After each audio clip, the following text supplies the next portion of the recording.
So rather than do a complete walkthrough of creating a grid from scratch, I'm going to first go through sort of a code review of what I have right now in order to maybe maybe this will satisfy your understanding of how this works.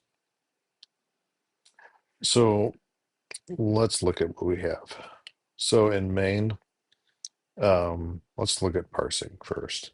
So parse data into grid. Um, it really just calls data.parse on that. And data.parse is going to return this. So grid is a generic over inner. So inner represents whatever the cell type is going to be. And we rely on our trait system to allow us to be able to parse things into that inner type. So data.parse is going to call parse or FromStr on our grid. So let's find that. There it is. So FromStr on our grid is it's going to also delegate this to this from line. So from line says, okay, we have an iterator of things that are string references. So we can iterate over the lines of our string, and this is sort of the most generic way of being able to describe an iterator of lines. Um, Again, we're getting pretty heavily, pretty deep in generics in our type system, but this is the signature that we want. So our parsing method looks like this. Like our cells here, you can see it's a vec of inners. We convert the input argument into an iterator, and then we map over that. So this is going to be for every row.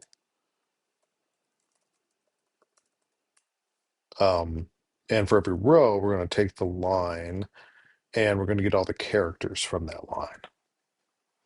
And we then call the FromStr method on our inner type to parse it, parse that character, that single character, into whatever the inner type is going to be.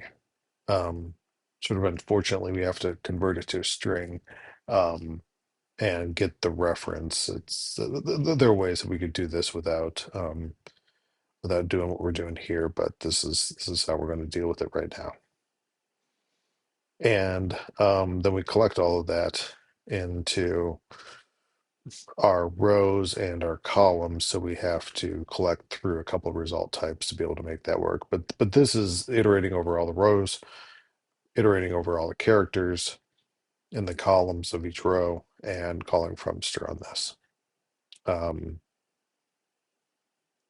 Very clean way of being able to parse our typical input that we have for advent of code into a grid data structure. Now, I want to look at this sort of special type of, what was it called? Cell and grid. So let's look at the get method on grid. So we have a grid object that represents all the cells. Let's first look at this inner type here, get. So get is going to get an XY location. So an XY value here is simply this. It's a struct of an X and a Y. This could have been a tuple, whatever. This is our XY. It's an XY position in a two-dimensional grid. We can parse it. We don't actually use it for this right now, but it's just a X and a Y value.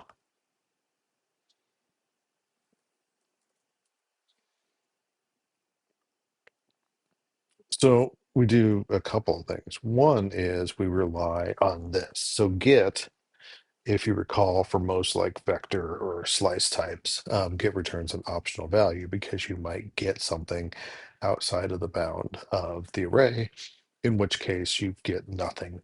Otherwise, you get something and you have to unwrap it. It's a protective method to get at a value on an inner dimension of an array. So we do this. We have our doubly nested get method. This is effectively self.cells of of xy.y and xy.x. That's what this statement is, except it's uses get that returns optional types that we can short circuit with our question mark operator to be able to dump out of here if the value that we're trying to get is not valid. So we're getting y, we're getting x in the row and then the column dimension, and we're populating the cell in the grid because cell in grid is something that we want to be able to walk over, meaning that we're going to um, be able to, given a cell in a grid, we can start to walk through the grid with that data structure. Cells, similarly, is does that double dimensional over the rows and the columns and returns an iterator that populates that cell in the grid. Um, Actually, what we should do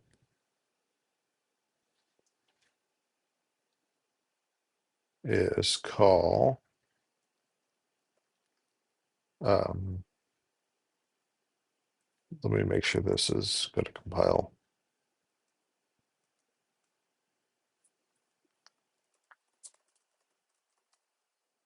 So we're currently compiling. We can call instead self.get xy new unwrap. Okay. The reason why I'm not calling the get method on here and I'm constructing it directly is because I know that this xy value is safe, because we've generated it here, and that reference will remain valid throughout the entire system because of the borrow checker. So this is safe. So this is returning a flat list of rows and columns of all of the cells in our grid.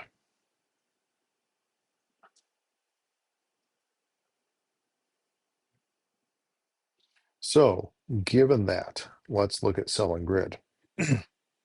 Cell and grid is cool because, so for one, we implement some of the basic things like partial EQ and hash on this, so we can store it into sets.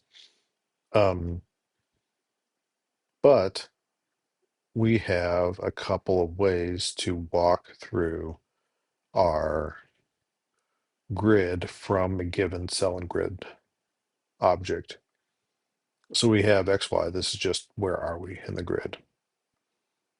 And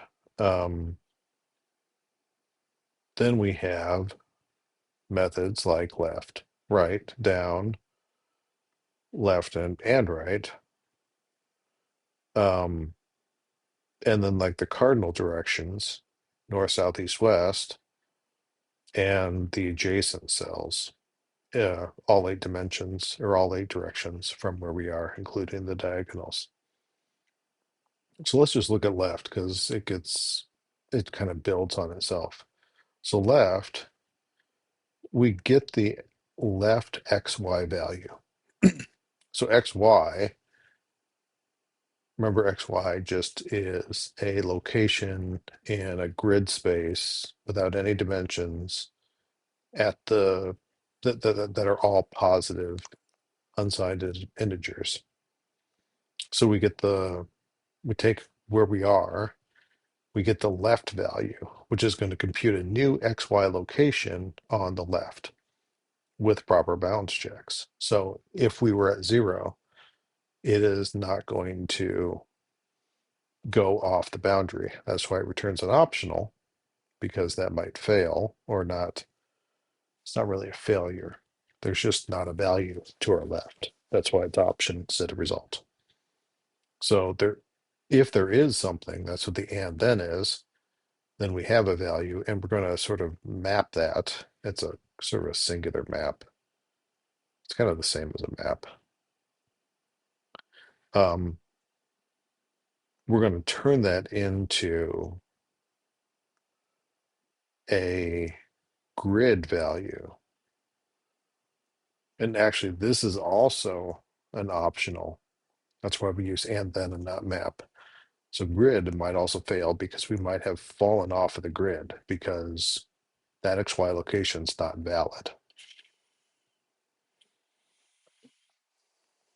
So we do all of this. There's a left, right, down, and up. I don't have up in here.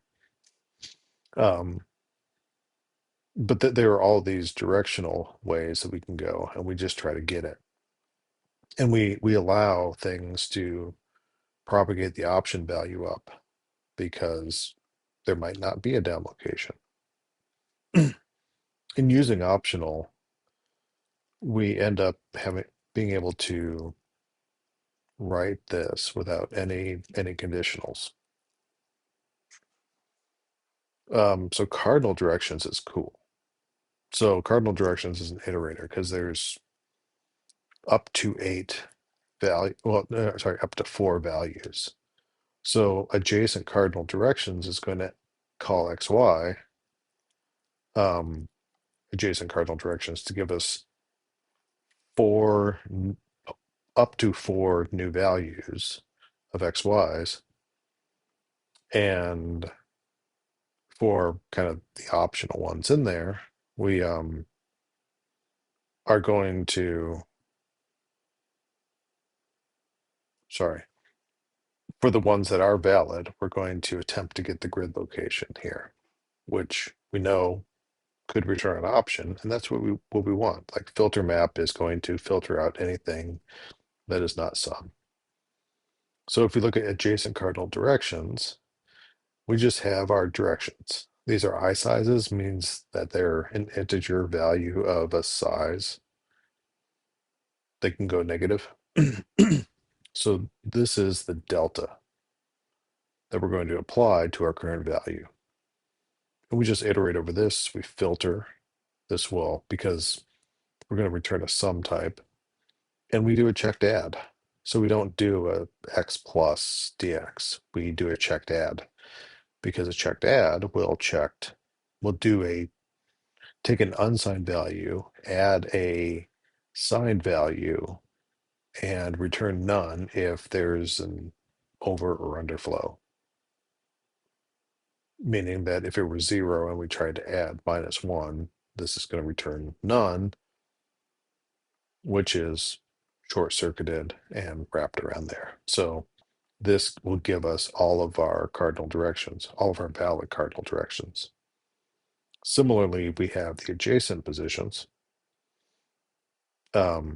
which include the cardinal directions and up, down, left, and right. Up, down, left, and right. And we do the same thing. So this is a great way of being able to do bounds checks without ever doing like ifs and stuff. You just try to get it, you allow it to fail, you propagate failures up, and everything just works. There's no loops, there's no intermediate conditionals, and everything is guaranteed to be valid. So that's it for here. I could go through the implementation of this, but I think if you sort of see what I'm doing here, you should be able to understand what's going on. And that's actually most of what this library is. Yeah. And we have some tests here just to show that we're doing or getting what we think we should be getting. For example, like testing adjacent positions on where we start with 0, 0. If we get the adjacent positions and collect it into a vector, there's only 3 values. And it's only these 3 here. It's not returning the negative ones because you can't create one. And it doesn't underflow either. Okay, that's it. Thanks.